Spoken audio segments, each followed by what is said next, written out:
I Saw the TV Glow contains a show you'd want to watch, which unfortunately is in a movie that may leave you with mixed feelings. So, to summarize the film, it all begins in 1996. Owen is in 7th grade, Maddie's in ninth, and the two bond over a show called The Pink Opaque. You could even say that Maddie's obsessed with it, but while Owen sees the show as some kind of escape or a cool show to watch, gives him an opportunity to bond with somebody since he doesn't necessarily have friends,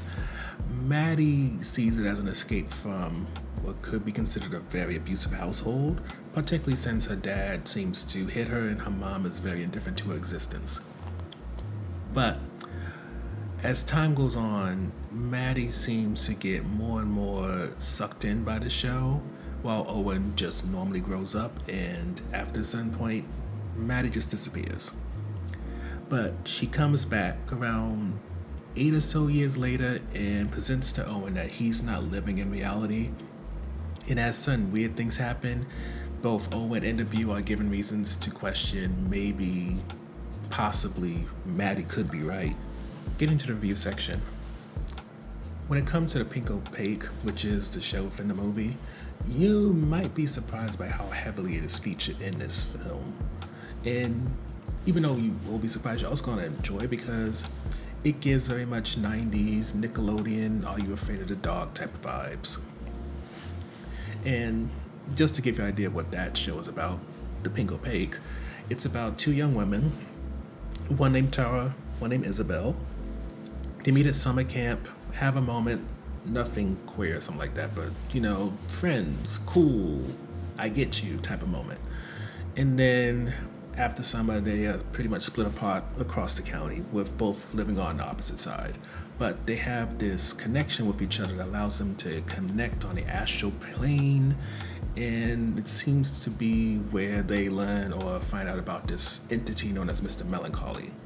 Mr. Melancholy wants to absorb young people's energy, and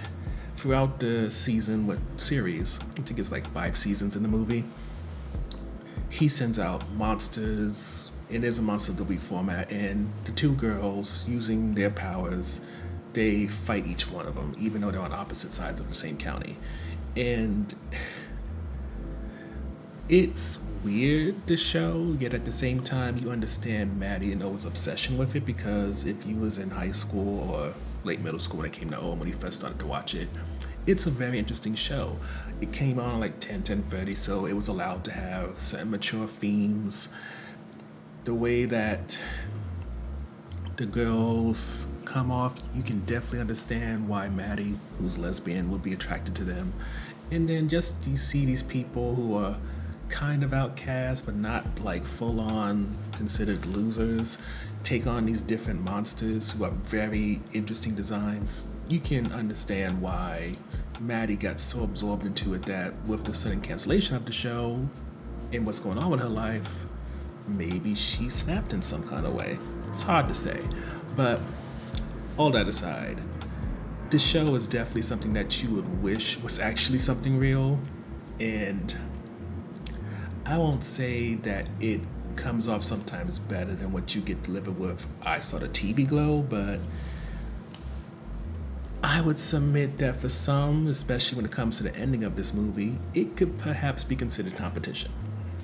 So for the next highlight, it's definitely Maddie and Owen's relationship, and that's just because how authentically odd both of them are, yet as friends together, it works. Owen, played by Ian Foreman from Let the Right One In, and Justice Smith, who you probably know very well at this point, they both have a knack for playing quiet kids, introverts, who can be a bit soft-spoken, but when they find somebody they vibe with, they come alive. And it's wonderful to see that from Owen, especially when he's with Maddie, even though Maddie, because she's dealing with an abusive father and a different mother, and one of her friends, perhaps because she found out that Maddie was lesbian, decided to, I guess,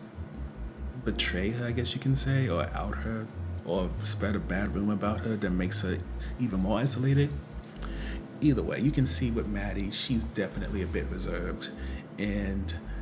Yet, watching her make tapes for Owen since his bedtime in 96 when he was in 7th grade was 9 o'clock, it's a cute small gesture that allows you to see that she wants to trust him, she wants to bond with him. It's just she's been burned, there's been issues, so she wants to take it easy. And you can see in time, eventually, because Owen has been so consistent, she opens up to him, allows herself to be vulnerable, and it's such a cute thing to watch because it doesn't feel forced. And because she's a lesbian, it doesn't have that romantic undertone. Instead, it's just two lonely people who find each other and through a TV show bond and in some ways build what could have been a lifetime connection. But as much as what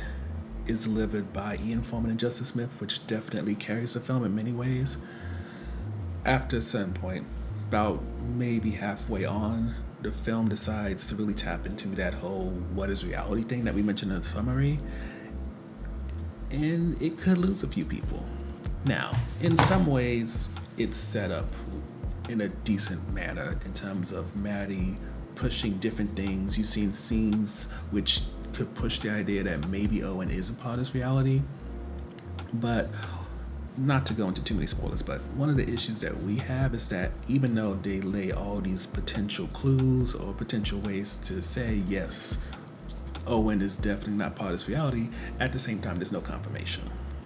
Instead, what I Saw the TV Glow does is avoid giving its audience a definitive answer, and just as we're about to come to potentially having one, the film abruptly ends. So you're left to go out onto the internet, read articles, social media, whatever, trying to find theories in a way that almost feels like the filmmakers wanted to maybe pursue a cop-out at worst, or at best they wanted to use not giving a definitive answer, having this abrupt ending as a means of marketing so that people will talk about the movie online and perhaps pull more people into the theaters, which I don't appreciate because I like definitive endings, but I know a lot of people enjoy a good, I won't even call it a mystery, but definitely enjoy the discussion around films that are a bit more ambiguous rather than plain and simple.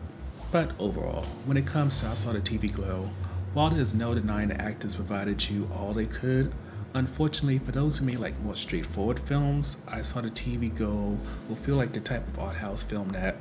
definitely had an interesting trailer that maybe wasn't for a niche audience, but considering this is a A24 production and weird is their bread and butter, unfortunately, while the first half definitely delivers what the trailer promised, the second half gives you that art house indie flair that